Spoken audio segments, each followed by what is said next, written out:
दोस्तों, महाकुंभ में जो हमारा कल सफ़र ख़त्म हुआ था, तो उसी जर्नी में हम पूरी रात चले हैं और लगभग 500 किलोमीटर चलने के बाद रात को हम पहुंचे आगरा। रात को या अर्ली मॉर्निंग पहुंचे, तो यहीं पर हम किसी होटल में रुके और जब यहाँ पहुंच गए तो फिर हमारे साथियों ने कहा कि आगरा आए हैं तो ताजमहल को एक बार देख लिया जाए। हालांकि पहले सभी आ चुके हैं यहाँ पर, एक बार फिर से देखने की इच्छा थी। तो अभी हम ताजमहल की तरफ जा रहे हैं। तो फ्रेंड्स, पहुंच चुके हैं हम ताजमहल के अंदर। एंट्री हुई है, भीड़ काफ़ी है, शायद आधा पौन किलोमीटर लंबी लाइन थी लगी हुई यहाँ पर, बट मैनेज हो गया पहले की तरह यहाँ भी। तो ये है ताजमहल का एंट्री गेट, और एंट्री गेट पे ही मैं आपको कुछ इन्फॉर्मेशन दूंगा कि ताजमहल मुग़ल एम्परर शाहजहाँ ने बनवाया था अपनी वाइफ, जैसा कि कहानियों में लिखा है, मुमताज़ की यादगार में। और उनकी मैरिज हुई थी 1612 में, और 1631 में मुमताज़ की डेथ हुई।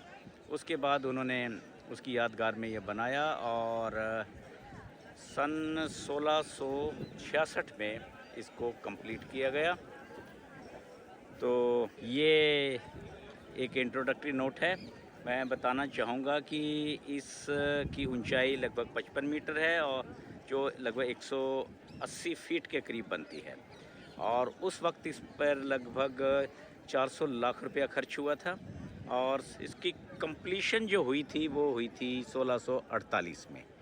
और पूरे ये वाइट संगमरमर का बना हुआ है, और रात के वक्त इसकी छटा देखने को ही बनती है। अब आगे मिलते हैं ताजमहल के अंदर के कॉम्प्लेक्स में, तब तक देखते रहिए। तो दोस्तों, ये है ताजमहल का फर्स्ट व्यू। एंट्री गेट से अंदर आते ही ये दिखता है। वाइट मार्बल की बनी हुई ये स्ट्रक्चर अपने आप में एक अजूबा है। अभी हम एंट्री ले रहे हैं मकबरे के अंदर। मेहराबदार आर्क बनाए गए हैं, देखिए। और अपस्टेयर यहाँ से मकबरे के प्लेटफॉर्म पे पहुंचेंगे।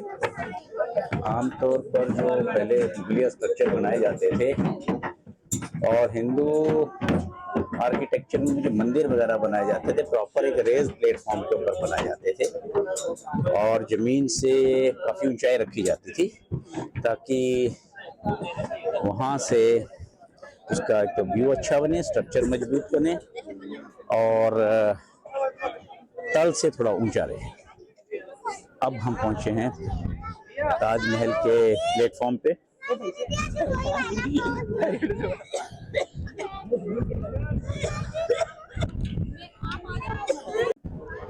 यूं ही हम ताजमहल के ऊपर वाले हिस्से में प्लेटफॉर्म में पहुंचते हैं, तो जब लेफ्ट साइड में हम देखते हैं तो एक बहुत आलीशान एक मस्जिद है, जो जामिया मस्जिद है ताजमहल के इलाके में।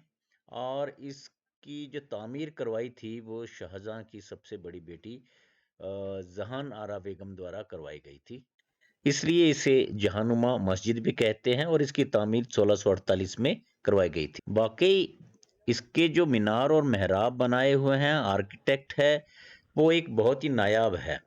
अगर हम हिस्ट्री की बात करें तो उस्ताद अहमद लाहौरी ने इसको डिज़ाइन किया था और इसका आर्किटेक्ट किया था। जैसे ही हम ताजमहल की मेन बिल्डिंग के अंदर एंटर करते हैं तो देखते हैं कि मार्बल के ऊपर अच्छी खासी नक्काशी हुई है, कारीगरी हुई है, और मीनाकारी का काम हुआ है। और जब हम इसको नजदीक से देखते हैं तो वाकई बहुत खूबसूरत लगता है। अंदर के मैं विजुअल अभी आपको मैं नहीं दिखा पाऊंगा। ताजमहल के पीछे यमुना नदी बहती है, और काफी चौड़ा पुश्ता यहाँ पर बनता है। ये यमुना ताजमहल के एक किनारे से लगकर दूसरी तरफ जाती है, तो उसके उस तरफ जो है वो आगरा का रेड फोर्ट है, जो किसी समय हिंदुस्तान के मुगलों की रियासत की कैपिटल हुआ करता था।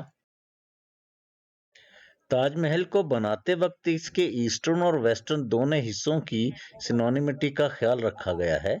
तो ऐसे में जिस इलाके में अभी अब पहुंचे हैं, ये लोटस पॉन्ड, और इसे जल महल भी कहते हैं।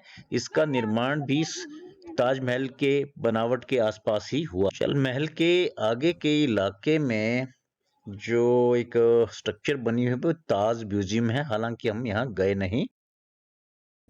ताज की पूरे कॉम्प्लेक्स को 4 गेटों से कवर किया गया है। पहला वेस्टर्न गेट, दूसरा ईस्टर्न गेट या फतेहाबाद गेट, फिर सदर्न गेट और एक वीआईपी गेट। तो सबसे कम भीड़ आमतौर पर ईस्टर्न गेट पर रहती है और वेस्टर्न गेट मेन गेट की एंट्री है, तो जो वहां से ही ज्यादातर लोग इसके अंदर एंटर करते हैं।